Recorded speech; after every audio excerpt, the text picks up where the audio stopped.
Baik, Assalamualaikum warahmatullahi wabarakatuh. Pada kesempatan kali ini kita akan mempelajari tentang materi selanjutnya yang berjudul statika komparatif dan konsep derivatif. Nah, apakah hal-hal yang dimaksud pada judul ini? Kita bedah satu persatu ya. Inti dari statika komparatif ini adalah namanya saja komparatif, compare. Teman-teman sudah pernah mempelajari komparatif ketika regresi dulu kan ya. Uji komparatif berarti uji yang bertujuan untuk membandingkan. Nah, ini sama sekarang. Cuman kita sekarang kasusnya pada kasus ekonomi. Membandingkan. Membandingkan apa? Membandingkan keadaan equilibrium. Nah, bicara equilibrium lagi kita ya. Membandingkan keadaan equilibrium. Apakah equilibrium itu? Teman-teman masih ingat kan ya? Pengertian dari equilibrium adalah keadaan keseimbangan di pasar. Nah, dikatakan equilibrium jika bagaimana? Jika QD, jumlah barang yang diminta oleh konsumen itu sama dengan jumlah barang yang disupply oleh produsen, gitu kan ya? Itulah yang dimaksud dengan keadaan seimbang di pasar. Jadi barang itu tidak terlalu melimpah ruah atau juga tidak terlalu kekurangan. Nah, kemudian mengapa keseimbangan di pasar ini kemudian akan kita bandingkan? Nah, membandingkan keadaan equilibrium. Mengapa kita mau membandingkan keadaan equilibrium? Karena keadaan pasar itu kan berubah-ubah kan ya. Jadi, membandingkan equilibrium. Mengapa dibandingkan? Mengapa? Karena keadaan pasar yang berubah-ubah,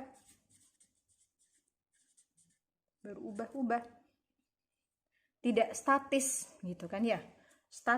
Dia akan berubah-ubah. Nah, perubahannya bagaimana Bu maksudnya? Begini, kalau teman-teman mengingat pada penjelasan di fungsi pada QD, nah ini kita ambil fungsi yang paling sederhana, bahwa ketika kita ingin meminta suatu barang, kita ingin membeli suatu barang, itu kan dipengaruhi oleh banyak hal kan ya. Ya, bisa dipengaruhi oleh harga barang itu sendiri yang dilambangkan dengan P, bisa dipengaruhi oleh harga barang lain dilambangkan misalkan dengan P2, bisa dipengaruhi oleh quality dan lain sebagainya kan ya. Nah, kita gunakan lagi konsep yang sederhana karena sekarang kita sedang belajar bab baru, maka anggaplah saja jumlah barang yang diminta itu dipengaruhi oleh harga barang itu sendiri. Nah, coret dulu yang ini ya. Paham maksud saya kenapa kita mencoret? Kita pelajari dulu konsep sederhananya karena ini masuk bab baru. Nah, berarti jumlah barang yang diminta itu dipengaruhi oleh harga barang itu sendiri, yang kemudian kita kenal dengan persamaan A min BP. Oke, kenapa min? Karena harga barang itu berbanding terbalik dengan barang yang diminta. Semakin tinggi harganya, maka barang yang diminta akan semakin turun. Semakin turun harga barang, maka barang yang diminta akan semakin naik. Itulah yang dimaksud dengan korelasi negatif. Nah, kemudian tadi kan equilibrium itu keadaannya jika QD sama dengan QS.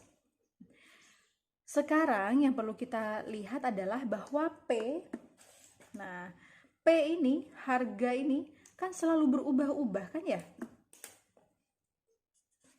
Apakah harga dari suatu barang itu selalu tetap? Tidak kan? Apalagi hal-hal yang berhubungan dengan kebutuhan pokok, kebutuhan yang barang-barang yang memang selalu menjadi kebutuhan dari manusia. Itu selalu terjadi perubahan pada segi harga.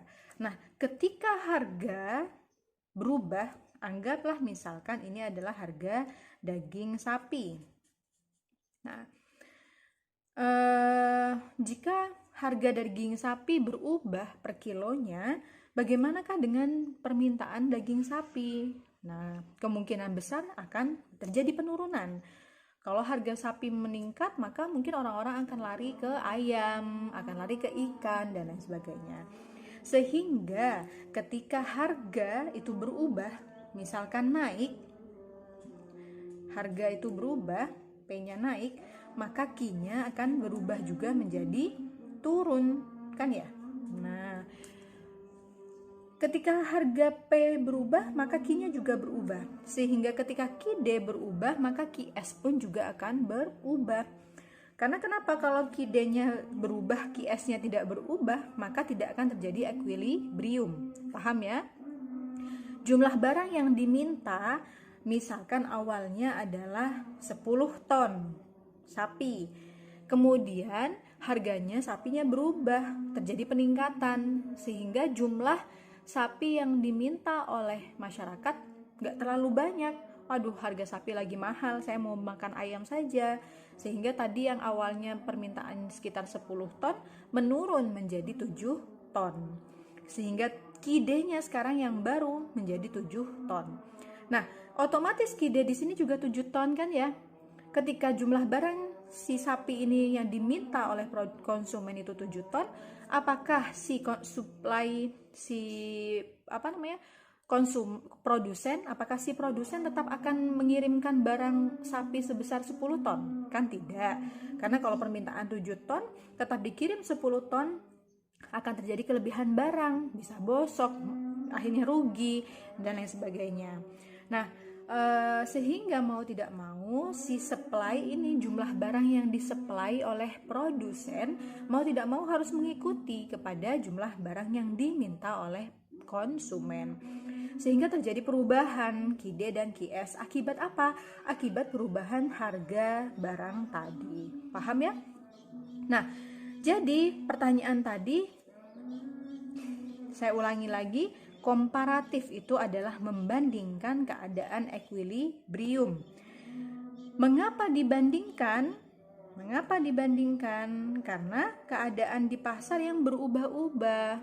Ketika harga di pasar itu mengalami kenaikan atau penurunan, otomatis keadaan equilibrium juga akan mengalami perubahan, baik penaikan atau penurunan. Gitu. Jadi itulah yang dimaksud dengan statika komparatif. Kita akan membandingkan keadaan equilibrium dari keadaan di pasar. Nah, kemudian apa yang dimaksud dengan konsep derivatif? Nah, apa yang dimaksud dengan konsep derivatif? Konsep derivatif itu adalah cara untuk menyelesaikan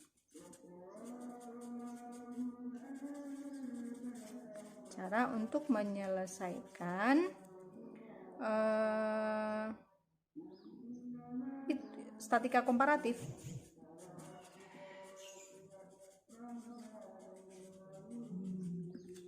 Gitu. Derivatif itu adalah turunan, kalau teman-teman ingat dulu. Nah, derivatif itu turunan. Nah, nanti pada penjelasan selanjutnya teman-teman akan semakin lebih paham yang dimaksud dengan statika komparatif dan konsep derivatif. Oke. Untuk ilustrasi dari keadaan yang berubah-ubah tadi. Ilustrasinya misalkan begini ya. Kita kan kemarin-kemarinnya sudah belajar tentang cara membuat diagram Kartesius. Nah, misalkan setelah kita hitung ya, teman-teman kan dulu punya data QD,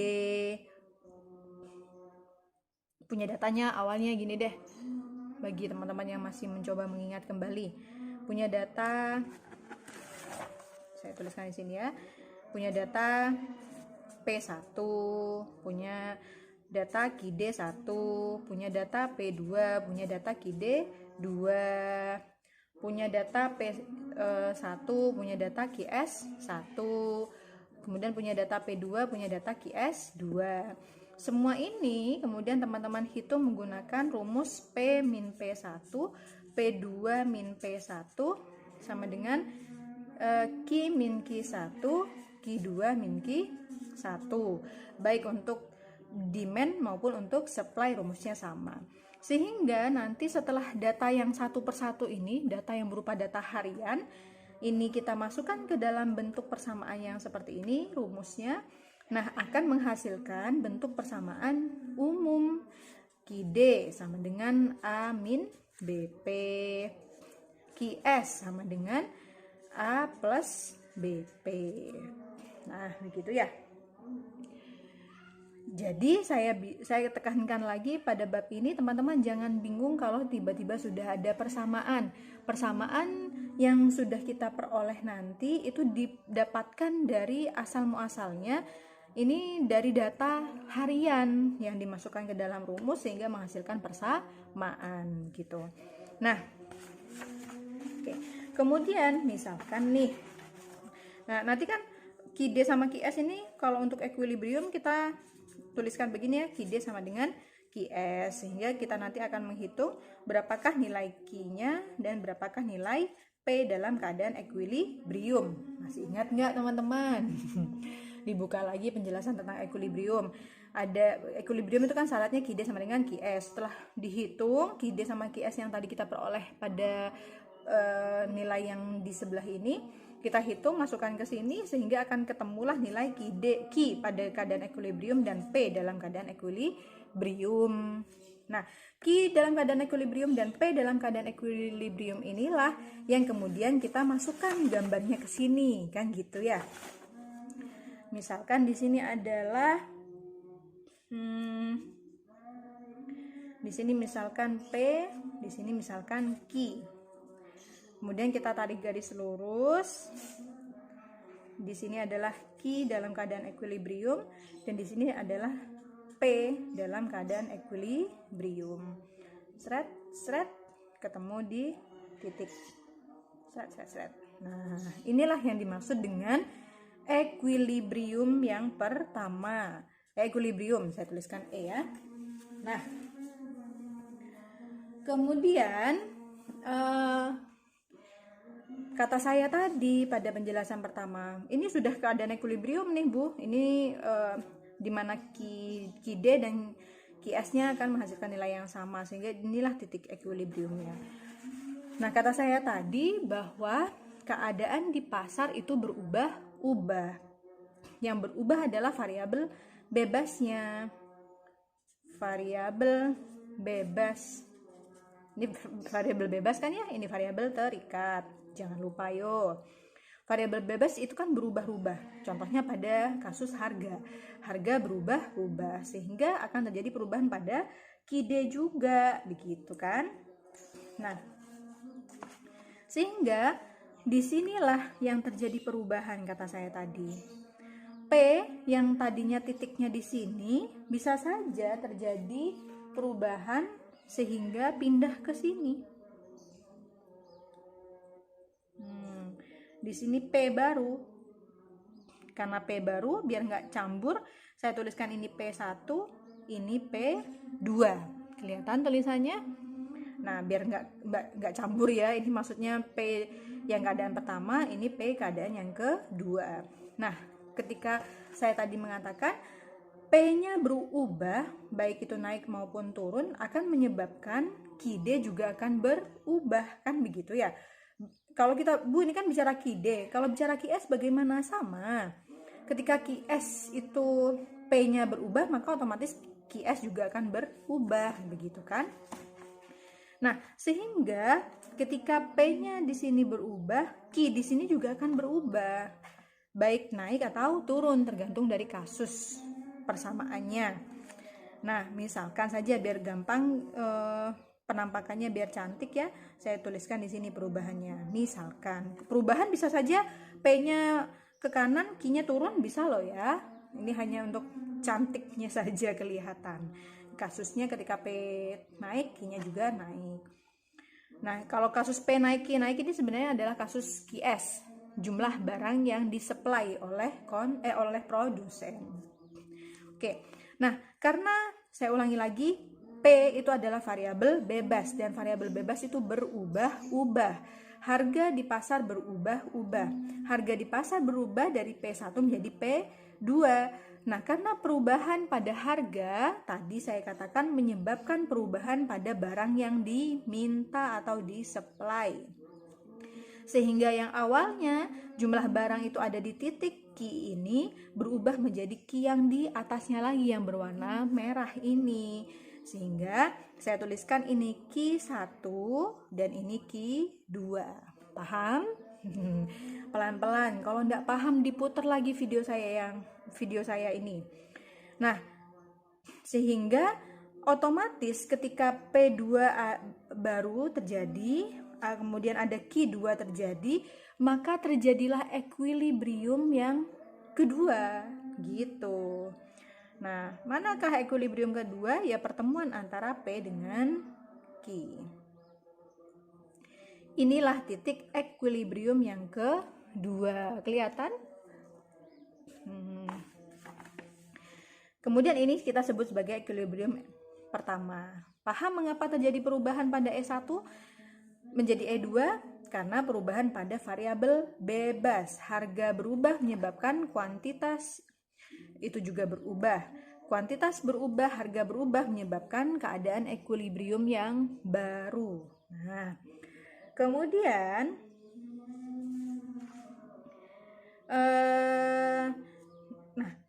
yang menjadi tugas kita adalah sekarang kita harus mengukur besarnya perubahan.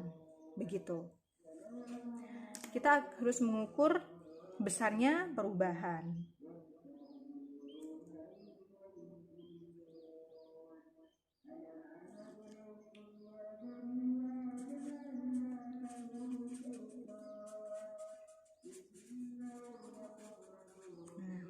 Besar perubahannya siapa? Besar perubahannya si variabel terikat akibat perubahan dari variabel bebas. Besar perubahan variabel terikat akibat perubahan pada variabel bebas. Paham ya? Jadi yang akan kita ukur sekarang ini adalah besar perubahan variabel terikat akibat perubahan dari variabel bebas. Manakah yang dimaksud dengan besar perubahan itu? Nah, nih. Besar perubahan itu yang mana maksudnya? Besar perubahan itu dilambangkan dengan delta. Delta. Jadi, kalau teman-teman lihat pada lambang matematika, apalagi fisika, dulu teman-teman sering belajar fisika kan, kelihatan ada lambang delta. Delta itu artinya besarnya perubahan. Besarnya perubahan siapa? Besarnya perubahan variabel terikat. Mana variabel terikat? Ini Q. Nah, jadi kita tuliskan delta Q. Besar perubahan variabel terikat. Kasusnya di sini adalah Q. Akibat itu lambangnya SRET. Nah, akibat perubahan variabel bebas. Manakah variabel bebas? Di sini adalah P. Nah, lagi-lagi kita tuliskan perubahan itu delta, variabel bebasnya adalah P. Nah, sehingga sekarang kita menemukan yang namanya rumus matematika, yaitu delta Q dibagi dengan delta P. Itu cara membacanya. Nah, kalau kita buat secara umum, kasus secara umum, bukan Q bukan P, karena kalau Q dengan P kan kasusnya nanti terkhususkan sekali gitu ya. Kita akan selalu bicara tentang jumlah permintaan dan selalu bicara tentang harga. Padahal kan tidak selalu harga dan permintaan. Bisa saja harga barang lain terhadap permintaan atau terhadap permintaan dan penawaran. Bisa saja kualitas dari suatu barang terhadap permintaan dan penawaran. Kemudian apalagi dan lain sebagainya, faktor-faktor yang lain. Nah, Sehingga maksud saya tadi, saya ingin menjadikan lambang-lambang di sini menjadi lebih umum. Saya buat jadi lebih umum ya. Saya tuliskan di sini dengan seret. Di sini X, di sini Y. Oke. Kemudian di sini keadaan equilibrium X, di sini Y yang pertama. X1 Y1. Disinilah equilibrium yang pertama. Sama konsepnya seperti tadi, hanya saya merubah lambang X dan Y. Kemudian variabel bebas itu kan selalu berubah-ubah menjadi X2. Perubahan pada X2 menyebabkan perubahan pada Y. Sehingga misalkan Y-nya berubah ke atas ya, menjadi Y2. Ketika ada Y2, ada X2, maka terjadilah equilibrium yang baru. E2. Paham? Sama konsepnya seperti tadi. Nah, kemudian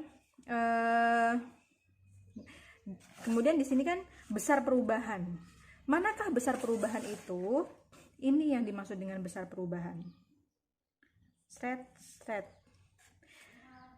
Dari X1 berubah menjadi X2. Itulah yang dimaksud dengan besar perubahan. Besar perubahannya siapa? Besar perubahannya X. Paham? Dari Y1 berubah menjadi Y2, mau berubahnya ke atas atau ke bawah sama saja. Itu yang namanya besar perubahan. Maka di sini kita gambarkan dengan delta Y. Paham? Jadi inilah delta X, inilah delta Y. Statika komparatif berbicara tentang besar perubahan variabel terikat akibat perubahan variabel bebas. Berarti kita akan bicara tentang besar perubahan delta Y akibat adanya perubahan delta X. Akibat perubahan X. Nah, saya tuliskan lagi ya.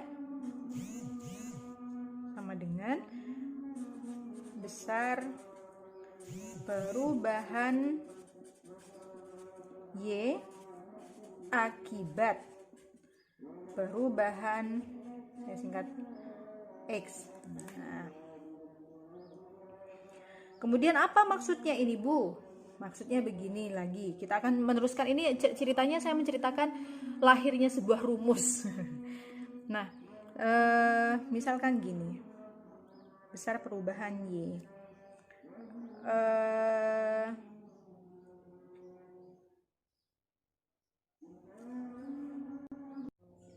Oke. Nah, kemudian kita sekarang menjabarkan rumus dari delta Y, besar perubahan Y. Apa yang dimaksud dengan besar perubahan Y? Jadi gini, besar perubahan. Saya tuliskan di sini dulu ya.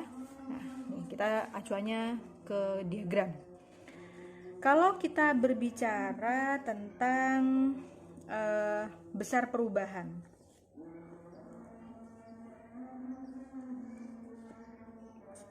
delta Y, besar perubahan Y.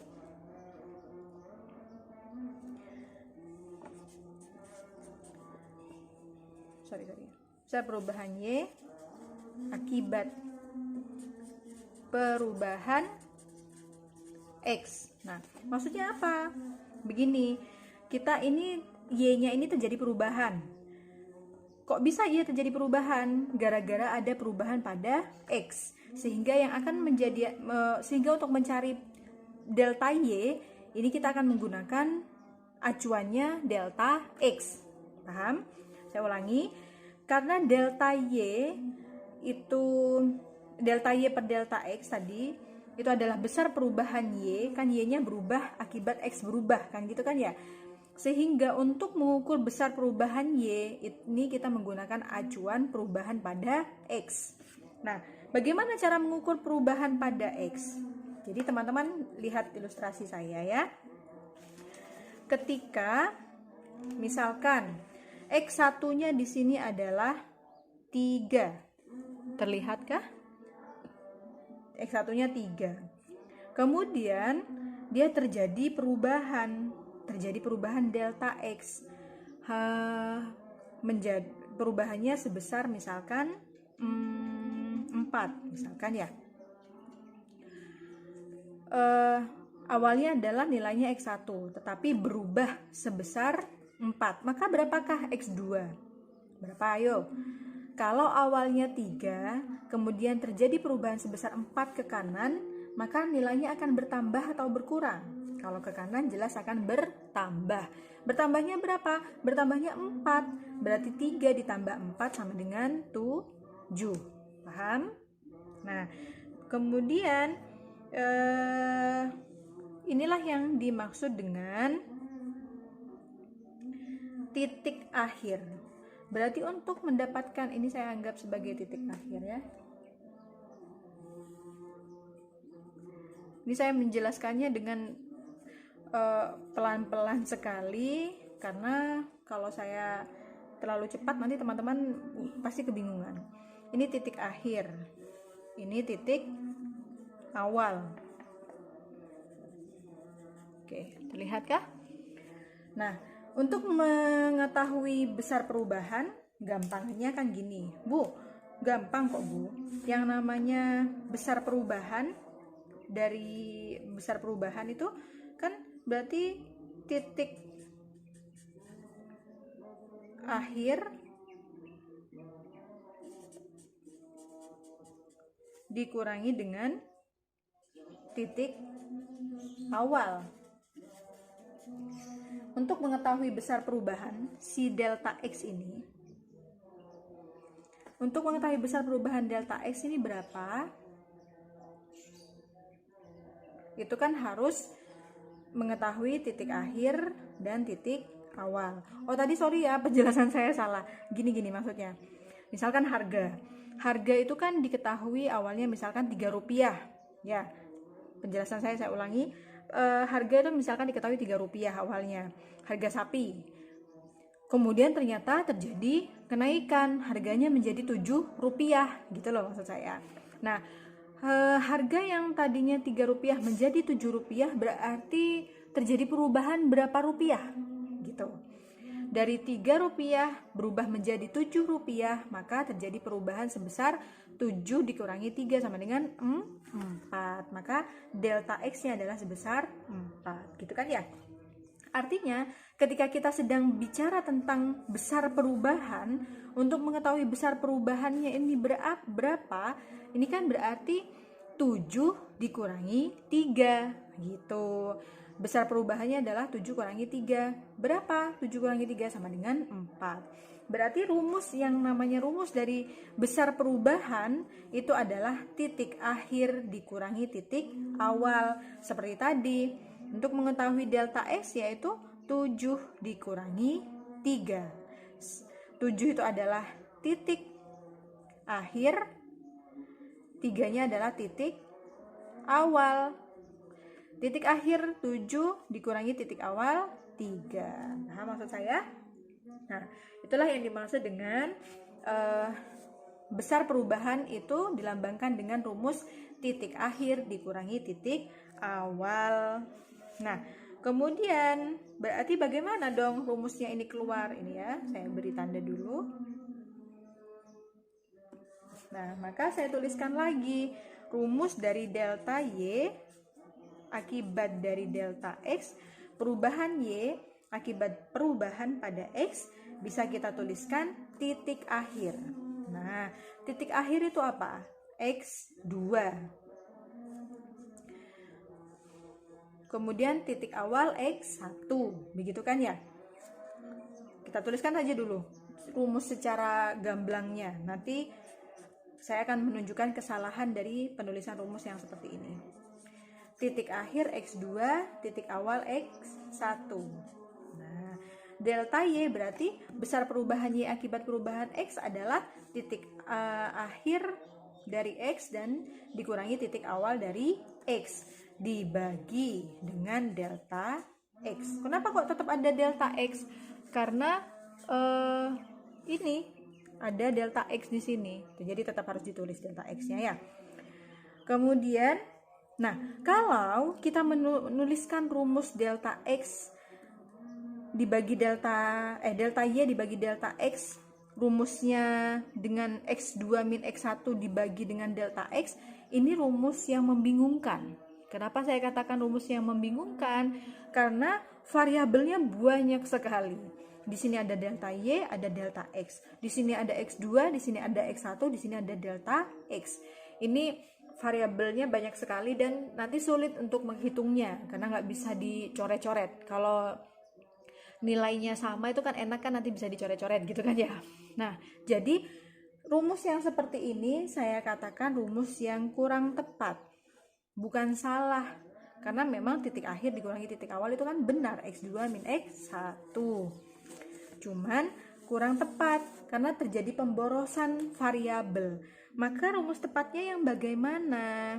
Nah, saya tuliskan di bawahnya, rumus yang tepat adalah titik akhir. Yuk, bagaimanakah cara mendapatkan titik akhir? Titik akhir ini kan tadi kata saya yang X2 ya. Bagaimanakah mendapatkan X2? Berarti kan untuk mendapatkan nilai 7 ini kita bisa menambahkan X1 ditambah dengan delta X, ya kan ya? Saya ulangi lagi, rumus ini kurang tepat karena terjadi pemborosan variabel. Ada X2, ada X1, ada delta X. Banyak sekali variabel yang tidak sama. Nah, maka kita mensederhanakan agar variabelnya ada yang sama. Agar nanti kalau kita menghitung kelanjutan, kalau sudah masuk ke contoh soal, itu enak tinggal dicoret-coret gitu yang sama. Nah, bagaimana caranya merubah variabel-variabel yang awalnya ini tidak sama menjadi sama? Maka kita merubah yang kira-kira bisa dirubah. Nah, yang bisa dirubah di sini adalah yang titik akhir. Titik akhir itu apa? Di sini X2 titik akhir ya. Titik akhir X2. Jangan tuliskan lagi X2 di sini, tetapi cari alternatif lain, yaitu bagaimana X2 ini bisa kita tuliskan sebagai penjumlahan dari X1 ditambah delta X. Karena untuk mendapatkan nilai 7 itu sama dengan 3 ditambahkan dengan 4. Delta X-nya sebesar 4 tadi kan ya. 3 tambah 4 sama dengan 7 gitu. Paham? Jadi saya tuliskan di sini titik akhirnya sebagai keadaan dari X1 ditambah dengan delta X. Ini sama dengan X2, sama dengan titik akhir ya. Nah, X2 sama dengan ini, kemudian yang belum dituliskan lagi yang di belakangnya min X1. Sudah di atas semua ditulis, seret dibagi dengan delta X. Inilah rumus yang tepat untuk delta Y dibagi delta X. Nah, Bu, kok jadinya malah lebih panjang rumusnya? Lebih panjang tetapi sebenarnya lebih sederhana. Karena apa? Di sini ada X1, di sini ada X1, di sini ada delta X, di sini ada delta X, di sini ada delta X begitu. Jadi rumusnya itu mengandung variabel yang sama sehingga nanti kalau kita masuk ke contoh soal itu enak tinggal dicoret-coret. Gitu. Nah, jadi inilah yang dimaksud dengan besar perubahan Y akibat perubahan X. Jadi besar perubahan Y akibat perubahan X adalah titik akhir dikurangi titik awal per perubahan X. Titik akhir didapatkan dari X1 ditambah dengan delta X akan mendapatkan titik akhir. Gitu ya. Nah, kemudian rumus ini menjadi acuan dari pengerjaan kita. Nah, inilah nanti yang kemudian kita kenal dengan konsep derivatif. Ini saya tuliskan di sini ada lambang F. Di sini lambang F. Nah, maksudnya adalah fungsi dari titik akhir dikurangi dengan fungsi dari titik awal gitu. Kemudian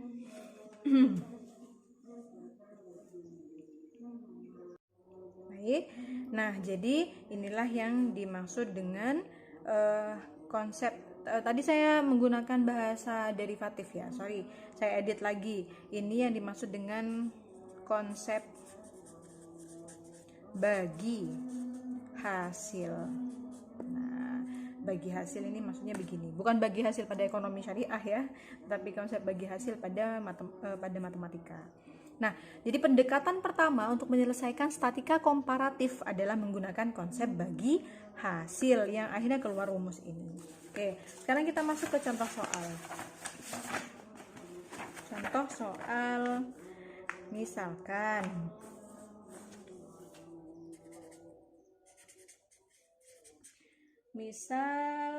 terdapat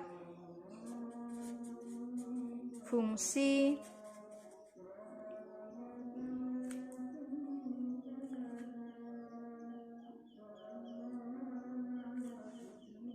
fx sama dengan 3x kuadrat min 4. Oke.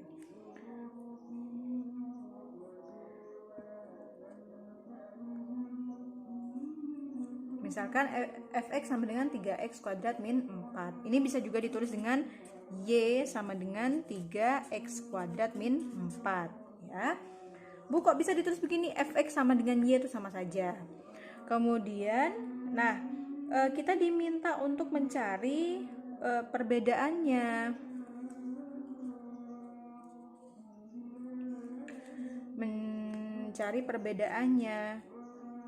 Yaitu jika terjadi perubahan pada x. Bagaimanakah jika terjadi perubahan pada x? Maka kita diminta untuk menghitung besar perubahan y akibat besar perubahan x, begitu. Nah, menggunakan rumus tadi, ini sorry ya, konsep hasil bagi. Nah, konsep hasil bagi. Kemudian kita menggunakan konsep hasil bagi yang tadi ya. Kita tuliskan bahwa delta y, perubahan y akibat perubahan x sama dengan fx1 ini plus delta x min fx1 dibagi dengan delta x. Nih rumus yang akan kita gunakan. Kemudian bagaimana caranya? Masukkanlah semua nilai-nilai yang ada di sini ke sini.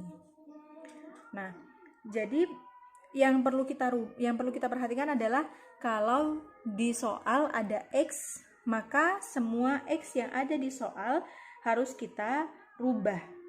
Begitu. Dirubah menjadi keadaan yang seperti ini.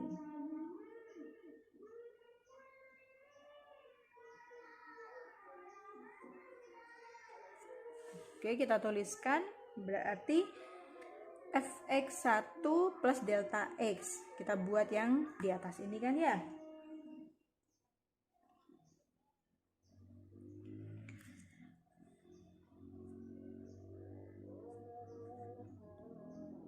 Ini untuk yang kasus di atasnya, 3x kuadratnya diganti dengan keadaan yang ada di dalam kurung ini.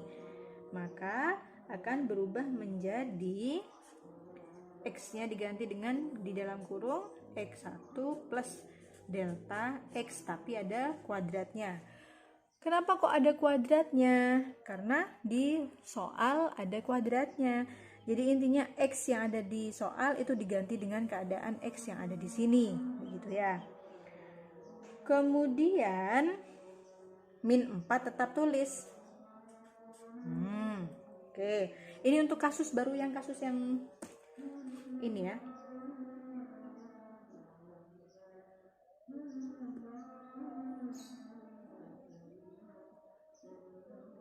Nah, set. Nih.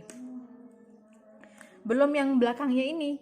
Jadi yang kita jabarkan di awal adalah konsep yang pertama, yaitu konsep titik akhir x1 ditambah dengan delta x.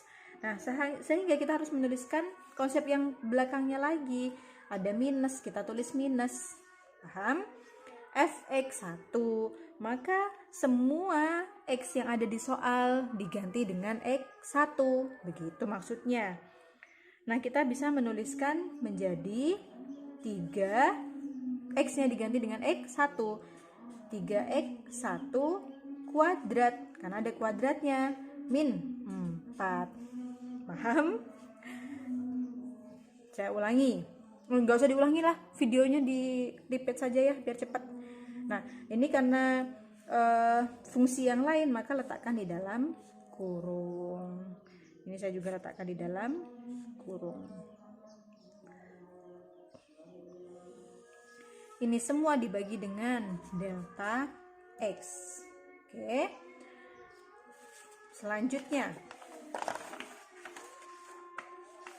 nah, kita tuliskan di sini.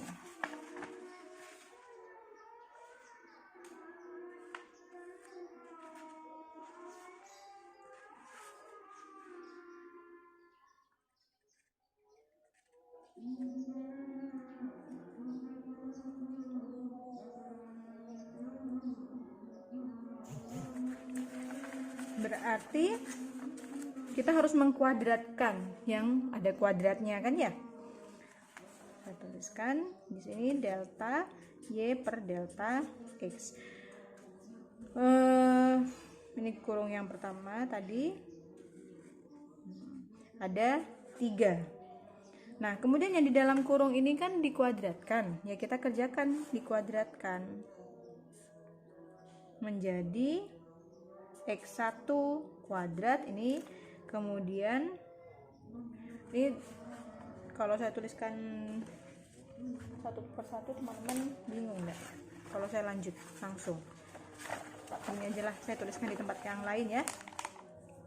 Tadi kan X1 ditambah dengan delta X kuadrat.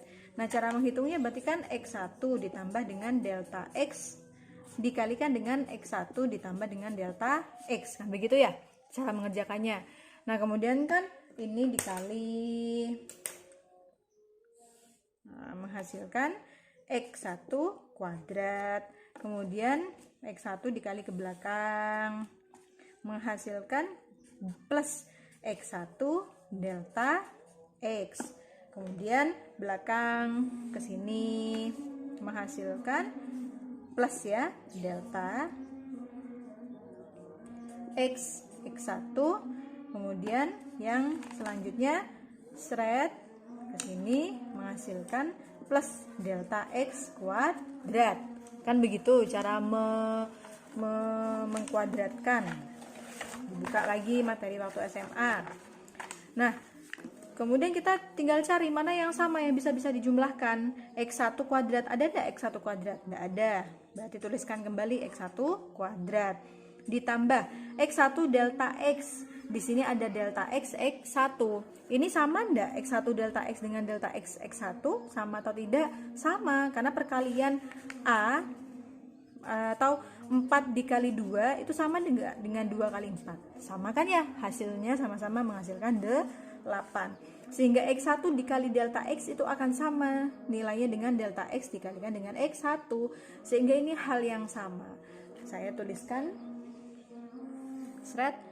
seret ini sama. Karena sama berarti boleh dijumlah menjadi 2X1 delta X. Kok bisa 2, Bu? Ini kan 1, di sini 1. 1 ditambah 1, 2. Kemudian tuliskan X1 delta X. Ini ada temennya? Tidak ada. Maka menjadi delta X kuadrat. Maka X1 plus delta X dalam kurung kuadrat akan menghasilkan nilai X1 kuadrat plus 2X1 delta X plus delta X kuadrat. Nah, kita tuliskan itu tadi di sini. Nih, kita tuliskan yang hasil tadi ya. Tuliskan di sini. Karena kalau kita menghitung di sini nanti terlalu panjang. X1 kuadrat plus 2X1 delta X plus delta X kuadrat. Gitu kan ya. Kemudian tutup kurung.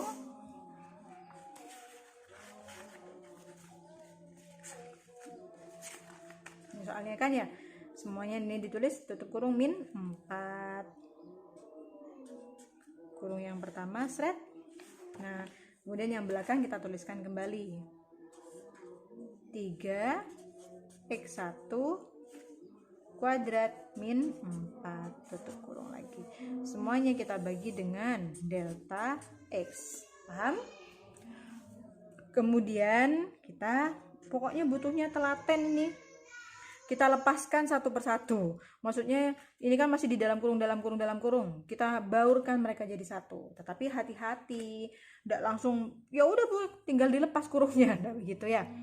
Nah, ini berarti 3 kali kan ada di dalam kurung, berarti dikalikan. 3 dikalikan x1 kuadrat maka menjadi 3x1 kuadrat. Kemudian selanjutnya 3 dikalikan dengan semua ini. 3 kali 2 ini plus ya, berarti 3 kali 2 6x1 delta x. Selanjutnya 3 dikalikan dengan delta x kuadrat menghasilkan plus 3 delta x kuadrat. Sudah, ini semua yang di luar kurung dikalikan dengan yang di dalam kurung selesai, baru yang di luar kurung minus 4 kita tulis kembali. Kurung pertama selesai, kurung kedua kita buka lagi. Minus dikalikan plus 3x1 kuadrat hasilnya minus 3x1 kuadrat. Minus dikalikan minus 4, minus ketemu minus hasilnya plus 4. Oke. Kemudian semuanya tetap dibagi dengan delta x, begitu ya. Nah, kemudian Bu, panjang sekali, panjang. Tinggal kita cari mana yang bisa dicoret, mana yang tidak bisa dicoret. Kata saya yang bisa dihitung, dijumlahkan, dikurangi. Nah, kita cari yuk satu persatu. Di sini ada plus 3x1 kuadrat. Lambangnya x1 kuadrat. Ada lagi nggak x1 kuadrat? Cari. Di sini ada x1 kuadrat, di sini ada x1 kuadrat, tidak ada x1 kuadrat, di sini ada x1 kuadrat. Maka saya beri ya warna hijau. Sama x1 kuadrat. Maka ini bisa dihitung. Plus 3x1 kuadrat minus 3x1 kuadrat. Sama-sama angkanya 3, tapi minus dan plus, maka hasilnya nilainya 0. Paham? 0 ya, sehingga di sini hasilnya 0. Mau saya tuliskan atau enggak nih? Tulis sajalah ya biar teman-teman atau enggak usah. Ini saya tambahkan dengan coret karena bisa dikurangi. Kemudian di sini ada lambang x1 delta x.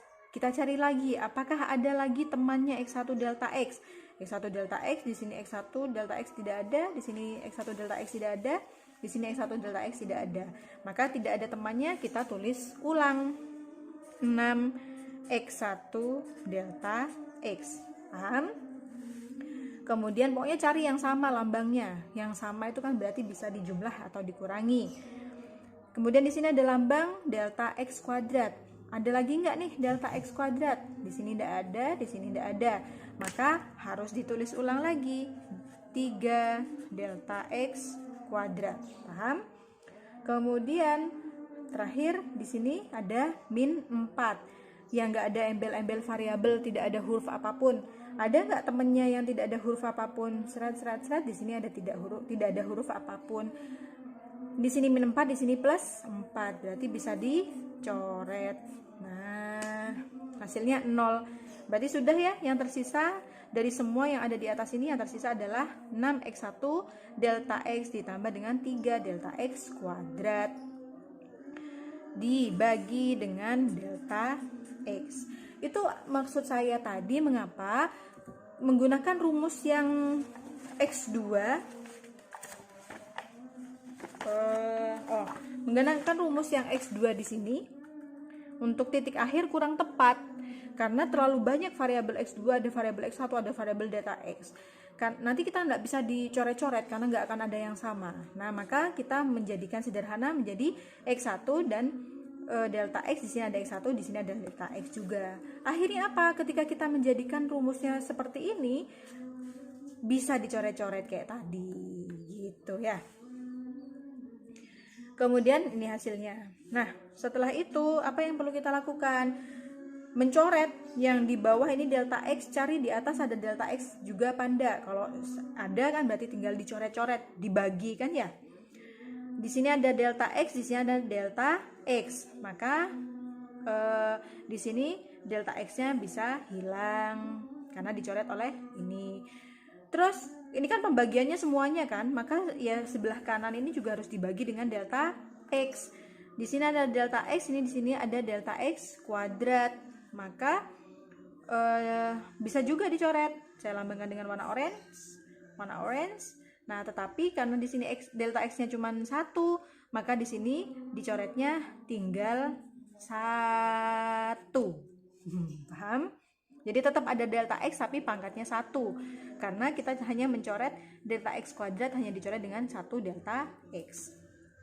Nah, kita tuliskan kembali. Di sini kan delta X-nya sudah habis, berarti tinggal 6X1. Kemudian dijumlah dengan 3 delta X. Masih ada delta X-nya tapi pangkatnya tinggal pangkat 1. Berarti 3 delta X. Nah, itulah hasil akhir dari perhitungan rumus perubahan Y akibat perubahan X. Jadi besar perubahan Y akibat perubahan X, hasilnya adalah sekian.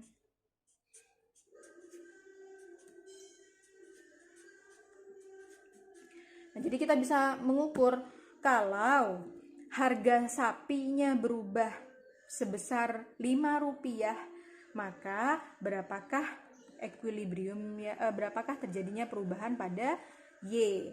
Ya, nanti tinggal kita bisa hitung begitu ya. Atau kita langsung ke interpretasi aja ya. Saya tuliskan di sini interpretasinya biar tidak bingung. Nah, misalkan harga awal tadi X1, harga awalnya adalah Rp4. Kemudian terjadi perubahan pada harga sebesar Rp3. Maka berapakah besar perubahan Y akibat perubahan X? Besar perubahan Y akibat perubahan X berarti 6X1 kan rumusnya ya, min 3 delta X. Maka 6X1 nya berapa? 4. Min 3 delta X nya berapa? 3. 3-nya dari sini, 3 yang belakang dari perubahannya. 6 kali 4, 24 min 9. 24 min 9 sama dengan 15. Nah, berarti nanti besar perubahan Y akibat perubahan X sebesar 15. Kalau kita masukkan ke dalam diagram ini, nah, besar perubahan Y di sini nanti akan menghasilkan nilai berapa? 15. Kok bisa dapat 15? 15 di sini terjadi perubahan akibat adanya perubahan X1 menjadi X1 sebesar perubahannya sebesar sekian menjadi X2. Besar perubahannya menjadi 15. Begitu, paham? 15-nya apa ya? Tergantung dari kasus kalian. Misalkan 15 Y-nya di sini satuannya ton. 15 ton sapi, daging sapi, begitu. Oke. Nah, setelah kita mendapatkan nilai dari hasil bagi tadi kan ya, kita sudah mendapatkan nilai dari hasil bagi. Ini yang perlu menjadi highlight, menjadi nilai utama dari perhitungan hasil bagi. Nah, selanjutnya saya akan menerangkan konsep agar masuk ke judul yang konsep derivatif ini. Jadi kita dari tadi masih bicara tentang statika komparatif ya, belum masuk ke konsep derivatifnya. Nah, kenapa kok statika komparatif ini kemudian ada konsep derivatif? Karena statika komparatif ini bisa diselesaikan dengan konsep derivatif. Nah, konsep derivatif itu yang bagaimana? Belum masuk. Kita dari tadi baru memahami tentang statika komparatif yang diselesaikan dengan konsep hasil bagi. Ini tadi kan ya, mau mana? Oh, ini konsep hasil bagi. Nah, dari konsep hasil bagi itu sekarang saya akan menerangkan bahwa tadi kan delta Y akibat perubahan delta X. Artinya ini adalah perubahan Y akibat perubahan X. Perubahan Y akibat perubahan X. Begitu ya cara bacanya. Nah, sekarang saya tanya ke teman-teman. Ketika kita sudah mendapatkan posisi equilibrium, posisi yang sudah seimbang, apapun itu, keadaan di pasar, jumlah barang yang diminta dengan jumlah barang yang ditawarkan sudah dalam keadaan seimbang, maka keadaannya itu kan sebenarnya sudah dalam keadaan yang bagus, begitu kan ya? Atau tubuh kita ini, misalkan tubuh kita ini sudah dalam keadaan seimbang, berat badan kita seimbang dengan tinggi badan kita, sehingga kita juga enak bawa badan kita ya, lari-lari gampang dan lain sebagainya, contoh-contoh keseimbangan yang lainnya. Artinya kalau kita sudah mengatakan seimbang, maka sebenarnya kita kan tidak ingin terjadi perubahan, gitu kan ya. Berat badan saya dengan tinggi badan saya sudah seimbang, Bu, maka saya mendapatkan posisi yang sudah paling nyaman di dalam tubuh saya, sehingga saya tidak ingin terjadi perubahan lagi. Saya tidak mau berat badan saya meningkat. Nah, kalau berat badan saya meningkat, otomatis saya harus mengadakan peningkatan pada tinggi badan. Karena kalau tidak, Bu, saya akan melebar ke samping. Kalau melebar ke samping, saya akan keberatan untuk membawa badan saya. Sama seperti itu. Ketika barang yang diminta dengan barang yang disupply itu sudah seimbang di pasar jumlahnya, 10 ton sapi yang diminta oleh konsumen yang tersedia di pasar ya 10,5 ton lah, lebih sedikit enggak apa-apa, tapi sudah mirip-mirip dengan jumlah barang yang diminta, maka disitulah kita katakan dalam keadaan seimbang. Kalau terjadi perubahan lagi di sini, nah kan otomatis harus terjadi perubahan. Kalau harganya berubah, otomatis jumlah barang kan akan berubah lagi, begitu kan ya. Nah, sehingga keadaan itu kan sebenarnya tidak bagus gitu. Seperti yang saya katakan tadi, bahwa sebenarnya kalau sudah seimbang itu sudah kondisi yang ideal, sehingga kita tidak ingin terjadi perubahan lagi. Nah, karena tidak ingin terjadi perubahan pada Y, tidak ingin terjadi perubahan pada Y, maka sebenarnya perubahan pada X inilah yang kita minimalisir, begitu. Saya ulangi, kita tidak ingin terjadi perubahan pada keadaan seimbang. Keadaan seimbang tidak akan berubah jika variabel bebasnya tidak berubah. Variabel bebas di sini adalah variabel X. Maka konsep bagi hasil yang tadi sudah kita terangkan, ini sebenarnya kita ingin meminimalisir terjadinya perubahan pada variabel bebas, yaitu variabel X. Kita ingin meminimalisirnya.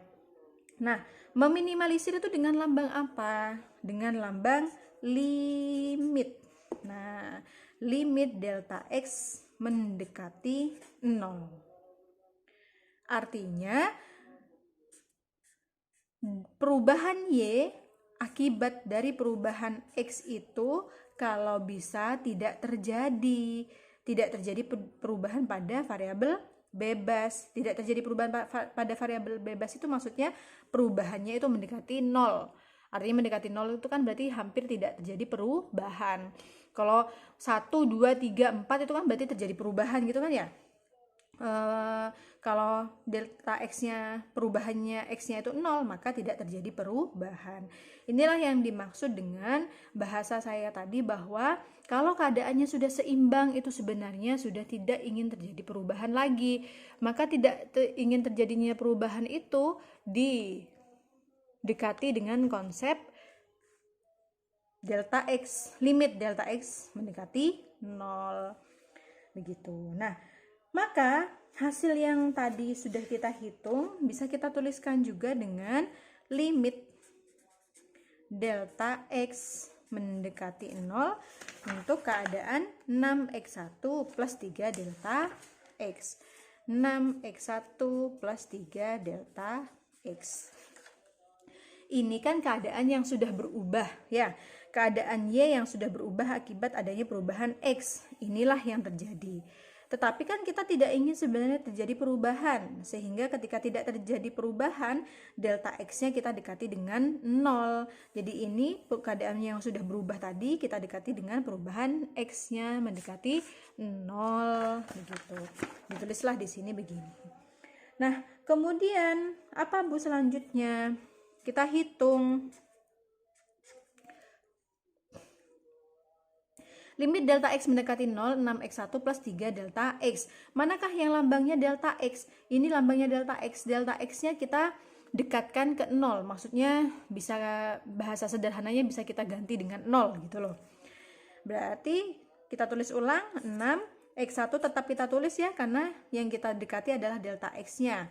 Yang kita rubah adalah delta X-nya. Maka 3 delta X diganti dengan 0. Karena tidak mau terjadi perubahannya pada variabel bebas. Nah, sehingga kita akan mendapatkan nilai 6x1, 3 dikalikan 0 kan 0. Berarti hasil akhirnya adalah ketika kita tidak mengharapkan terjadinya perubahan, maka ini sebesar 6x1. Nah, ini untuk konsep limit, belum masuk ke konsep derivatif. Nah, kemudian ternyata tadi yang saya katakan bahwa perubahan Y akibat perubahan X, tetapi kita sebenarnya tidak ingin terjadi perubahan pada X, maka akan dihasilkan persamaan seperti 6x1 ini. Ini bisa juga diselesaikan dengan konsep derivatif, yaitu konsep turunan. Masih ingat dengan cara turunan? Nah, tadi kan kita tuliskan Y itu sama dengan hasil yang baru tadi ya, 6x1 plus 3 delta X. Nih. Kita tuliskan lagi di sini. Ini fungsi kita yang baru, 6x1 plus 3 delta X. Kita akan membuktikan bahwa konsep bagi hasil yang sudah kita hitung tadi, yang didekati dengan konsep limit yang kemudian menghasilkan nilai 6x1 ini, hasilnya akan sama jika kita selesaikan dengan konsep derivatif.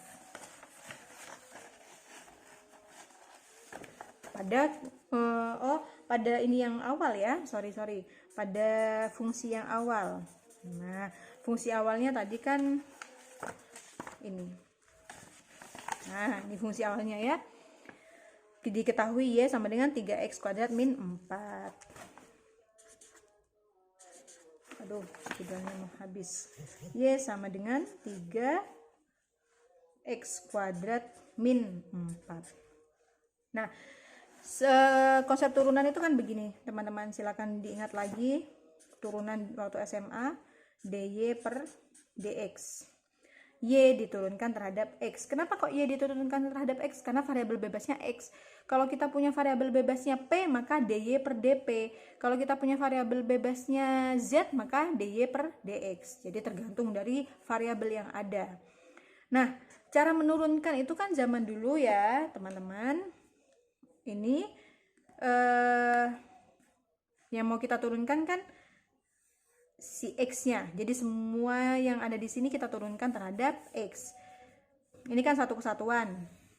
Kita turunkan terhadap X. Ini kalau dituliskan satu persatu tuh gini loh. Kalau satu persatu ya. 3x kuadrat diturunkan terhadap dx minus D4 diturunkan terhadap DX. Ini kalau dijabarkan menjadi satu persatu seperti ini. Kita hitung terlebih dahulu yang di depannya. Jadi ini maksudnya kita turunkan masing-masing. Terus 3x kuadrat kalau diturunkan berarti 3-nya tetap kita tulis di depan. 3 tetap kita tulis. Kemudian saya beri warna hijau. Pangkat, kan yang diturunkan X-nya ya. Selama dia ada X, maka kita turunkan X-nya. X-nya pangkat 2, maka turun ke depan. Ini perkalian jadinya 2. saya lambangkan dengan warna hijau, turun ke sini. Kemudian X-nya tetap, cuman pangkatnya kita kurangi. Yang tadinya 2 kita kurangi dengan 1. Kenapa dikurangi dengan 1? Karena sudah diturunkan ke depan. Nah, begitu. Silakan ulangi lagi penjelasan saya pada video ini. Minusnya yang sini. Nah, ini kan cuma 4. Sedangkan kita kalau mau menurunkan itu harus diturunkan terhadap yang ada X-nya. Nah, di sini kan tidak ada X-nya, maka ini hasilnya akan otomatis menjadi 0. Begitu. Konsep turunan akan lebih saya terangkan secara mendetail insya Allah pada pertemuan yang akan datang. Nah, jadi dx-nya tidak usah ditulis lagi ya, karena kan dx-nya sudah kita fungsikan untuk menurunkan fungsi yang di atasnya. Maka 3 kalikan 2, 6x pangkat 2 min 1 pangkat 1. Min 0 tidak perlu ditulis. Maka 6x pangkat 1 itu kan sama dengan 6x, begitu ya. Oke, nah jadi teman-teman lihat hasil 6x yang ada di konsep turunan, ini namanya konsep derivatif, nah atau turunan. Oke, konsep derivatif atau turunan. Hasilnya dari fungsi yang soal pertama tadi, ketika kita turunkan hasilnya adalah 6x. Sama hasilnya dengan konsep hasil bagi delta y per delta x yang didekati dengan konsep limit, yaitu sama-sama menghasilkan 6x. Jadi intinya adalah bahwa statika komparatif, perubahan membandingkan keadaan ekuilibrium akibat adanya perubahan. Nah, itu yang kemudian bisa diselesaikan dengan konsep bagi hasil.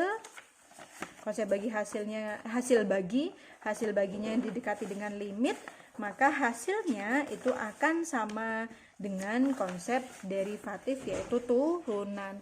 Sehingga kita bisa menyelesaikan masalah konsep statika komparatif bisa diselesaikan dengan konsep derivatif. Itulah mengapa judul pada bab ini adalah statika komparatif dan konsep derivatif, begitu ya. Nah, jadi yang perlu teman-teman pahami adalah bahwa kita ini sekarang sudah kuliah, sudah S1. Sehingga pada S1 itu kita lebih menanamkan konsep, bukan hanya menggunakan rumus-rumus yang ada. Jadi kita cari tahu rumus ini kenapa kok bisa keluarnya seperti ini, latar belakangnya bagaimana, sejarahnya gitu. Nah, sejarahnya adalah statika komparatif bisa diselesaikan dengan konsep derivatif dengan penjelasan yang tadi itu. Begitu ya. Baik, kurang lebihnya mohon maaf. Saya di sini rada belibet juga penjelasannya karena ini penjelasannya sangat konsep sekali. Pemahamannya sangat harus mendalam. Gitu. Baik, mohon maaf bila ada kekurangan. Akhirul kalam, wassalamualaikum warahmatullahi wabarakatuh.